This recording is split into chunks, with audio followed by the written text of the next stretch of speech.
Hi friends, వీడియోలో చివరి దాకా చూస్తే మీకు కొన్ని టిప్స్ ఉంటాయి. ఆ టిప్స్ మీకు నచ్చితే కనుక ఫాలో అవుతాక ట్రై చేయండి, ఓకేనా. టిప్స్ మాత్రం వీడియో సగం సగం చూసి అయితే మీరు అర్థం చేసుకోకండి. నా సజెషన్ అది, చివరి వరకు చూడండి. Hi friends, today bank Nifty possible entries అయితే ఎక్స్ప్లెయిన్ చేస్తాను. పాసిబుల్ ఎంట్రీస్ చెప్పే ముందు మన టెలిగ్రామ్ ఛానల్ ఎవరైనా జాయిన్ అవ్వకపోతే జాయిన్ అవ్వండి. మార్కెట్ స్ట్రక్చర్ వీడియో చూడకపోతే వెళ్ళి చూడండి. ప్లస్ టెలిగ్రామ్ ఛానల్లో అయితే నేను ఒక సపోర్ట్ రెసిస్టెంట్లు అయితే మీకు అనేది ఇచ్చాను. ఆ సపోర్ట్ రెసిస్టెంట్ దగ్గర నాకు తెలిసిన వేలో మీకు అనేది కొంచెం క్లారిఫైలో ఉంటాయి. మోర్ దెన్ 3 times అనేది ఆ సపోర్ట్కి అనేది టచ్ చేయి బ్రేక్అవుట్ ఇస్తే అది కంటిన్యూషన్ బ్రేక్అవుట్, లేకపోతే డబల్ టైం టచ్ చేయి రీబౌన్స్ అవుతుందంటే అది డబల్ టాప్ లాగా అప్ సైడ్కి వెళ్ళే రీజన్స్ ఉంటాయి, ఓకేనా. ఈ రెండు క్లారిటీ వచ్చింది కదా. అంటే 3 టైం అన్నది బ్రేక్ చేస్తే మనకి ట్రెండీ, అంటే ఇప్పుడు ఇక్కడే ఉంది, డౌన్ సైడ్కి వచ్చింది, ఈ రేంజ్కి వచ్చింది, ఈ రేంజ్కి వచ్చిన తర్వాత బౌన్స్ అయింది, ప్లస్ మళ్ళీ డౌన్ సైడ్కి వచ్చింది, మళ్ళీ సపోర్ట్ లైన్ దగ్గరికి వచ్చింది, స్మాల్ బౌన్స్ అయింది, ప్లస్ మళ్ళీ 3 టైం వస్తుంది, ఓకేనా. ఈ బ్రేక్అవుట్ని నేను డౌన్ సైడ్ మళ్ళీ ఈ బ్రేక్అవుట్ ఇచ్చిందంటే నేను ఈ కింద రేంజ్ వరకు వెయిట్ చేస్తాను. అంటే కింద రేంజ్ వరకు నేను డౌన్ ట్రెండే అనుకుంటా, ఓకేనా. ఈ మధ్యలో స్మాల్ అప్ సైడ్ వెళ్ళే మూమెంట్లు మొత్తం జస్ట్ డిప్స్ అంటే స్వింగ్స్ అనమాట, అంటే ఒక హైయర్ హై లాగా స్వింగ్స్ అనమాట. అంతవరకు నేను ఈ సపోర్ట్ నుంచి ఈ సపోర్ట్ బ్రేక్ చేస్తే 3 టైం అన్నది డౌన్ సైడ్ ఇక్కడ దాకా చూస్తా, ఓకేనా. అదొకటి. ప్లస్ ఈ సపోర్ట్ దగ్గర డబల్ టాప్, అంటే ఇప్పుడు డబల్ టాప్ అంటే ఫస్ట్ టైం వచ్చింది, సెకండ్ టైం అప్ సైడ్కి వెళ్ళింది, థర్డ్ టైం అనేది ఇక్కడ బౌన్స్ అవుతుంది కదా. బౌన్స్ అయ్యే క్యాండిల్ స్టిక్స్ అనేది కొంచెం యూజ్ చేయండి. క్యాండిల్ స్టిక్స్ కానీ వాల్యూమ్ కానీ లేకపోతే ఇండికేటర్ కానీ లేకపోతే ఇలాంటి యూజ్ చేయండి. యూజ్ చేస్తే ఇక్కడ మంచి బుల్లిష్ క్యాండిల్, అంటే మార్బోజీ క్యాండిల్స్, ఇప్పుడు ఇక్కడ బేరిష్ క్యాండిల్ ఎలా ఉందో అలాంటి క్యాండిల్స్ ఇక్కడ ఫామ్ అయినప్పుడు, అంటే ఇంతే పెద్ద క్యాండిల్ అని లేదు, షూటింగ్ స్టార్లు కానీ ఇలాగా అలాంటి క్యాండిల్స్ అనేది కాంబినేషన్ చూసుకొని మీరు నార్మల్ ప్రొజెక్షన్ అంటే క్యాండిల్ స్టిక్స్ మీద లేకపోతే ట్రెండ్ లైన్ బేస్ మీద ఇలాంటి వాటి దగ్గర మ్యాక్సిమం 15 minutesలో చేయండి, మీకు రిజల్ట్ కనిపించింది, ఓకేనా. ఇలాంటి ట్రెండ్ లైన్ క్లాస్ మీద, ఓకేనా. ఇటండి అనేది ఇక్కడ యూజ్ చేయండి ఈ సపోర్ట్ల దగ్గర, మీకు అనేది కొంచెం మార్కెట్ కండిషన్ అర్థమైద్ది, ఓకే. ఇలా బ్రేక్ చేయొచ్చు, ప్లస్ ఇలా డౌన్ సైడ్ అంటే ఇక్కడ నుంచే డౌన్ సైడ్ బ్రేక్ చేయొచ్చు 3 టైం అన్నది, ఓకేనా. నేను చెప్పాలనుకున్న సపోర్ట్ రెసిస్టెంట్ మీద అలాగా పాసిబుల్ ఎంట్రీస్ అయితే మీకు అంటే మొన్న ఇచ్చిన సపోర్ట్ రెసిస్టెంట్ మీద అయితే మీకు క్లారిటీ వచ్చింది అనుకుంటున్నాను. సపోర్ట్ రెసిస్టెంట్లు అనేది ఎలా వాడాలో అన్నది, ఓకే. ఇప్పుడు ఇక్కడ పాసిబుల్ ఎంట్రీస్ ఎస్ఎంసి కాన్సెప్ట్,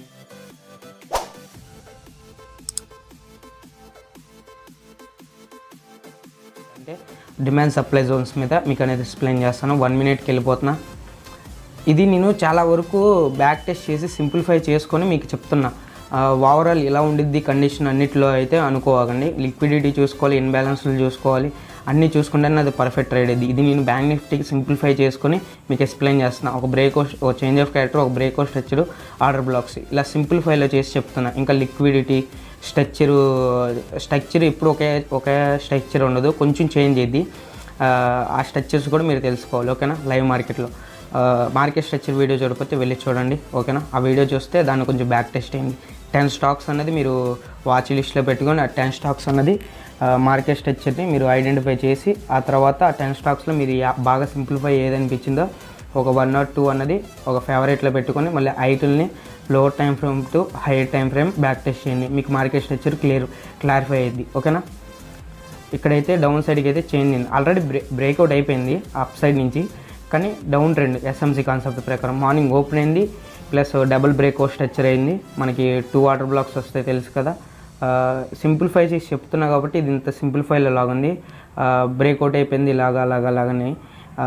దీంట్లో సపరేట్ కాన్సెప్ట్, అంటే ఓవరాల్ కాన్సెప్ట్ తెలుసుకొని చేస్తే మీకు సింపుల్సిటీగా ఉండిద్ది. కాన్సెప్ట్ తెలియకుండా నార్మల్గా ఇట్లా బ్రేక్ ఇచ్చేసింది, ఆర్డర్ బ్లాక్స్ వచ్చినాయి అని చేయొద్దు. 1 minuteలో లిక్విడిటీలు ఉంటే లిక్విడిటీలు కూడా ఐడెంటిఫై చేసుకోవాలి, ఓకేనా. ఈరోజు వీటి మీద కూడా ట్రేడ్ తీసుకున్నది కూడా నేను పెట్టాను ఆల్రెడీ మన ఛానల్లో, ఓకేనా. ఇక్కడ ఈ రేంజ్లో నాకు డౌన్ సైడ్కి ట్రేడ్ ఉంది, అది కూడా నేను మార్నింగ్ అప్డేట్ చేశాను. అంటే నేను తీసుకున్న టైంలో ఫోటో తీయలేదు కరెక్ట్గా ఈ పొజిషన్లో అయితే, ఓకేనా.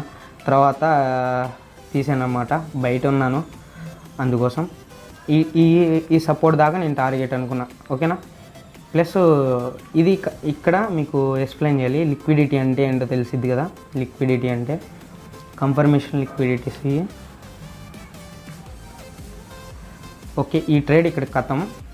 అంటే ఇక్కడ ఈ రేంజ్లో టార్గెట్ హిట్ అయిపోయింది. మీకు నార్మల్గా ఎక్స్ప్లెయిన్ చేస్తాను లిక్విడిటీ అంటే ఏంటో. ఇక్కడ బ్రేక్అవుట్ స్ట్రక్చర్ అయిపోయింది డౌన్ సైడ్కి, ప్లస్ ఇక్కడ బ్రేక్అవుట్ స్ట్రక్చర్ అయిపోయింది. అంటే 50 మినిట్స్ హై టైం ఫ్రేమ్లో కూడా ఇక్కడ బ్రేక్అవుట్ స్ట్రక్చర్లు అయిపోయినాయి.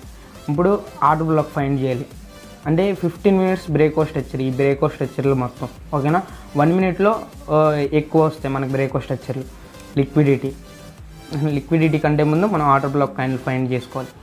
ఇక్కడ ఆల్రెడీ రిజెక్షన్ అయింది కదా. ఈ క్యాండిల్ అంటే ఈ క్యాండిల్ ఈ రేంజ్ మొత్తం ఆర్డర్ బ్లాక్ ఏరియా అయింది చెప్పాలంటే. ఈ క్యాండిల్స్లో మన చాయిస్ అంటే ఈ 4 క్యాండిల్స్లో మనం ఏదో ఒకటి రిటర్న్ టు ఆర్డర్ బ్లాక్. కాబట్టి ఈ 4 క్యాండిల్స్లో మనం బ్యాక్ టెస్ట్లో ఏది బాగా రిజల్ట్ ఇచ్చిందో దాన్ని బట్టి తీసుకోవాలి.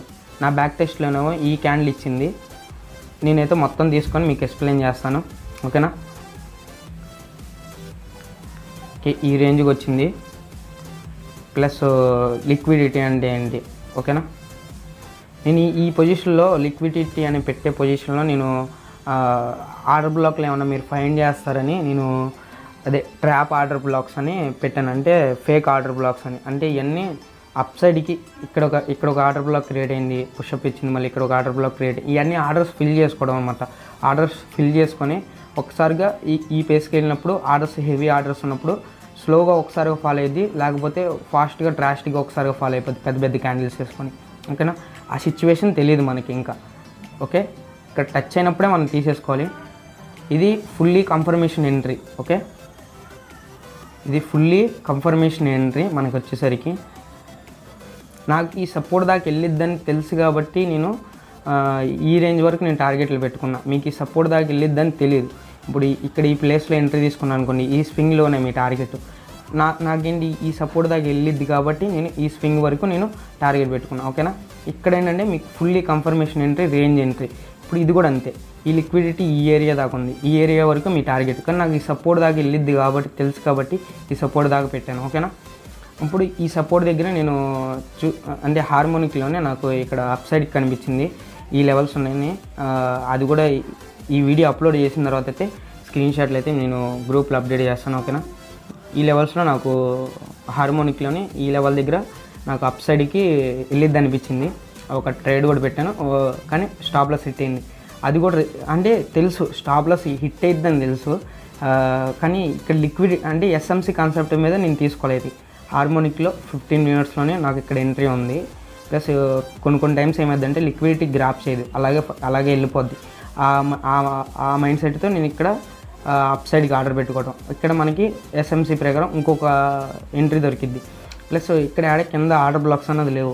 మళ్ళీ హార్మోనిక్ ప్రకారం లెవెల్కి అంటే మళ్ళీ రీటెస్ట్ చేస్తాం. ఇప్పుడు నాకు ఇక్కడ ఉంది హార్మోనిక్లో ఈ లెవెల్స్ దగ్గర స్క్రీన్ షాట్ కూడా పెడతాను గ్రూప్లో చూడండి, లేకపోతే స్క్రీన్ మీద వేస్తాను.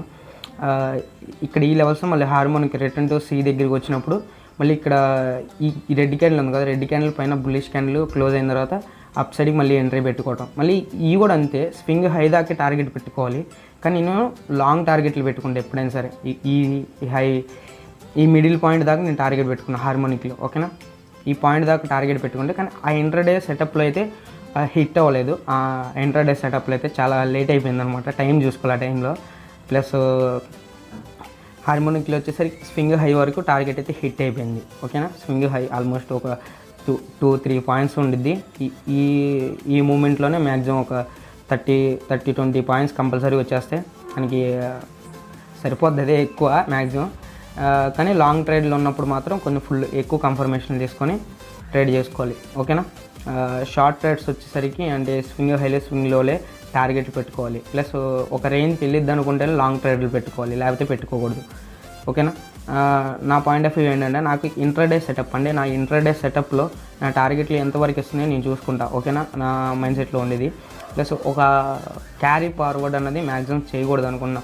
ఆప్షన్స్లో వచ్చేసరికి ఆప్షన్స్లో ఎప్పుడు క్యారీ ఫార్వర్డ్ అన్నది చేయకూడదు, బయ్యర్ అని నా సజెషన్. ప్లస్ బయ్యింగ్ చేసేటప్పుడు మాత్రం ఆ ఇంట్రాడేలోనే అంతా చేసుకోవాలి. ఇంకా ఎక్కువ టైం అయితే మనం ట్రేడ్లో ఉండకూడదు. అంటే ఒక ట్రేడ్ తీసుకున్న లెంత్ ఎక్కువ ఉంది, టైం వెళ్ళిద్ది అనుకుని ఉండకూడదు. ఒకవేళ ఇక్కడ ఈ ప్లేస్లో నేను ఎంట్రీ తీసుకున్నాను, హార్మోనిక్లో మీరు స్క్రీన్ మీద చూసుంటారు, తీసుకున్నాను. నా పైన హైయెస్ట్ దాకా టార్గెట్ ఉంది. ఓకేనా, ఈరోజు ఇక్కడ క్లోజ్ అయిపోయింది. పైకి వెళ్ళిద్దని తెలుసు, కానీ ఓపెనింగ్ ఎక్కడైద్దో తెలియదు కదా. ఓపెనింగ్ గ్యాప్ అప్ అయిద్దో గ్యాప్ డౌన్ అయిద్దో తెలియదు. ఆ ఓపెనింగ్ ఇప్పుడు నా ఫేవర్లో నడిచి ఒక 100 points 200 points upside open అయింది. ఇంకొక 100 పాయింట్స్ ఉంది నాకు రేంజ్. అటన్ టైంలో నేను మార్నింగ్ ట్రేడ్ ఆ రేంజ్ వరకు తీసుకుంటాను అనమాట, టార్గెట్ హిట్ చేసిద్ది కాబట్టి. ఓకేనా, అలా చూసుకోవాలి. కానీ ట్రేడ్ వచ్చేసరికి ఇంట్రాడేలో బయ్యర్స్ వచ్చేసరికి ఇంట్రాడేలోనే ఏదైనా తేల్చేసుకోవాలి. ప్లస్ ఇంకో నెక్స్ట్ డేకి అయితే క్యారీ చేయొద్దు, అదొకటి నా సజెషన్. ఓకేనా, బాయ్ గైస్, నెక్స్ట్ వీడియోలో కలుసుకుందాం.